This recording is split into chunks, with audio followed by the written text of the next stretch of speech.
Hello, আমি সুস্মিতা। আজকে তোমাদের সাথে আমার ছেলের লাঞ্চ বক্স বলো বা টিফিন বক্স বলো, তো সেটাই তোমাদের সাথে শেয়ার করব। আমার ছেলের স্কুল টাইমিং হচ্ছে সকাল 8টা থেকে একদম দুপুর 3টে অবধি। তো বাড়ি আসতে আসতে তার 3:30-এর উপর হয়ে যায়। টিফিন থেকে শুরু করে লাঞ্চ সবটাই তাকে বাড়ির বাইরেই করতে হয়। তো সেইভাবেই আমাকে ওর লাঞ্চ বক্সটা তৈরি করতে হয়। তো চলো ঝটপট কীভাবে হেলদি টিফিন বক্স তোমরা তোমাদের বাচ্চার জন্য তৈরি করতে পারো, এখানে একটা তারই নমুনা রইলো। তো ফার্স্টে আমি এখানে মালাই ব্রেড তৈরি করে দিচ্ছি ওর জন্য। এটা হচ্ছে ঘরে মালাই, যেটা দুধ থেকে আমি তুলে রাখি, একদম ফ্রেশ মালাই। সেটা আর কিছুই না, আমি এখানে প্রোটিন ব্রেড নিয়েছি, তোমরা চাইলে যে কোনো ব্রেড নিতে পারো। প্রোটিন ব্রেডের উপরে এরকম মোটা করে মালাই লাগিয়ে দিয়ে তার উপরে গোলমরিচ আর আমি সামান্য একটু চিনি দিয়েছি স্প্রিঙ্কল করে, তোমরা চাইলে দিতে পারো, অ্যাভয়েড করতে পারো। তো সেটাকে দিয়ে আর একটা পাউরুটি দিয়ে সেটাকে কভার করে আমি এখানে বাটারে ভালো করে এপিট ওপিট করে ওটাকে টোস্ট করে নেব। তো ব্যাস তাহলেই তৈরি হয়ে যাবে মালাই স্যান্ডউইচ। এটা কিন্তু খুব চটজলদি হয়ে যায় এবং একটা হেলদি ব্রেকফাস্ট। আর বাচ্চারাও কিন্তু এটা খুব এনজয় করে খাবে, কারণ এটার মধ্যে একটা মিষ্টি মিষ্টি ঝাল ঝাল ফ্লেভার থাকবে এবং অবশ্যই মালাইটাও। তো আমার ছেলে দুধের স্বর একদম খেতে মানে ভালোবাসে না দুধ খাওয়ার সময়, কিন্তু এভাবে যদি ওকে আমি মালাই স্যান্ডউইচ করে দিই তাহলে কিন্তু একদম হাসি মুখে খেয়ে নেয়। তো এটা ওর মিনি ব্রেকফাস্টের জন্য আমি করেছিলাম। বুঝতেই পারছেন সকাল 8টা থেকে দুপুর 3টে পর্যন্ত ওকে বাইরে থাকতে হয়। তো ওর ব্রেকফাস্ট থেকে লাঞ্চ পুরোটাই কিন্তু স্কুলেই হয়।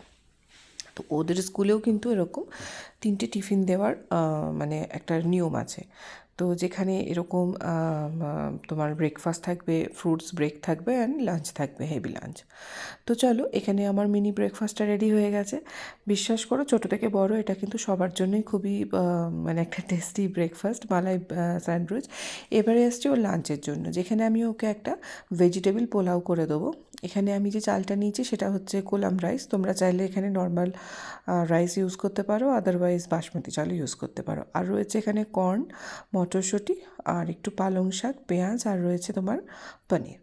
আর ব্যাস এগুলোই লাগছে ইনগ্রিডিয়েন্ট হিসাবে। এরপরে আমি এটা প্রেশার কুকারে করবো, কারণ ঝটপট করতে হবে। প্রেশার কুকারে দেখে নিলে গোটা গরম মশলা ফোড়ন দিয়ে দিলাম এবং তাতে ওই স্লাইস করে রাখা পেঁয়াজগুলো দিয়ে ভালো করে সটে করে নিলাম এবং তাতে দিয়ে দিলাম টমেটো। খুবই হেলদি কিন্তু এই লাঞ্চ বক্সটা, কিন্তু এটা বড় থেকে ছোটো সকলের জন্য কিন্তু খেতে পারো। তো একটু সতে করে নেওয়ার পরে এখানে প্রয়োজন মতন একটু আদা রসুন বাটা দিয়ে দিলাম, রসুন বাটা দিয়ে আবারও একটু সতে করে নেবো যাতে মশলাটা না পুড়ে যায়, সেখানে সেই জন্য আমি একটু সামান্য জল ইউজ করেছি। এরপরে দেখো মশলাটা ভালো করে কষিয়ে নিয়ে কিন্তু এখানে আমি ধনে গুঁড়ো দিয়ে দেবো। ধনে গুঁড়ো দিয়ে আবারও একটুখানি ভালো করে নাড়াচাড়া করে নিয়ে পরে একটু হলুদ নুন এই সমস্ত কিছু দিয়ে নাড়াচাড়া করে এই যে এখানে সুইট কর্ন, মটরশুঁটি, পালং শাক, যা যা সবজিগুলো আমি দেখিয়েছিলাম, আমি খুব বেশি বড় বড় সবজি দিইনি, এই সমস্ত সবজিগুলো দিয়েছি। তারপরে কিউব করে রাখা পনিরগুলো দিয়ে ভালো করে কিন্তু আমি একটু কষিয়ে নেবো। আমি এখানে একটুখানি গোলমরিচের গুঁড়ো দিয়েছি, মানে ব্ল্যাক পেপার যেটা। এরপরে স্বাদ মতন আর একটু নুন দিয়ে ভালো করে নাড়াচাড়া করে নেবো। আর আমি এখানে 1 চিমটির মতন একটু মিষ্টিও দিয়েছিলাম, জাস্ট টেস্টটাকে ব্যালেন্স করার জন্য। তো ভালো করে মশলাটা কষিয়ে নেওয়ার পরে আমি যে এখানে কোলাম রাইসটা দেখেছিলাম সেটা ভালো করে ধুয়ে নিয়ে আমি জল ঝরিয়ে রেখেছিলাম প্রায় 10 মিনিটের মতন। দেখো চালটা এখানে আমার জল ঝরে গিয়ে একদম ঝরঝরে হয়ে গেছে। এরপরে চালটা দিয়ে এরপরে একদমই পরিমাণ মতো নুন দিয়ে ভালো করে চালটাও মশলার সাথে মাখিয়ে নেব। মাখিয়ে নিয়ে আমি যেখানে মশলাটা দেখালাম এখানে আমি একটু ফ্রাইড রাইস মশলা ইউজ করেছি, তোমরা চাইলে এখানে ম্যাগি মশলা ইউজ করতে পারো, কারণ বাচ্চাদের টিফিনতে একটু চটপাটা না হলে ওদের ভালো লাগবে না।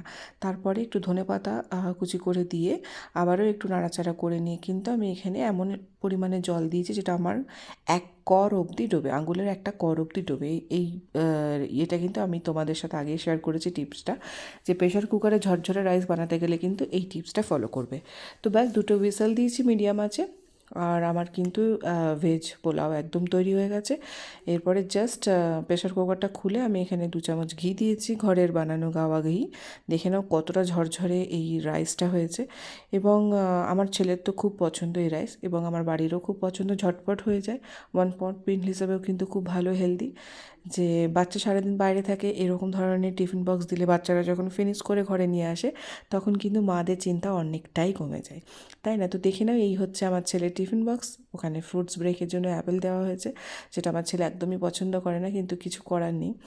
তো বাস রেডি হয়ে গেছে ছেলের টিফিন বক্স। তোমরাও কিন্তু ঘরে বানিয়ে খেও এবং তোমাদের পুচকিকে খাইয়ে জানিও আমাকে কেমন লাগলো।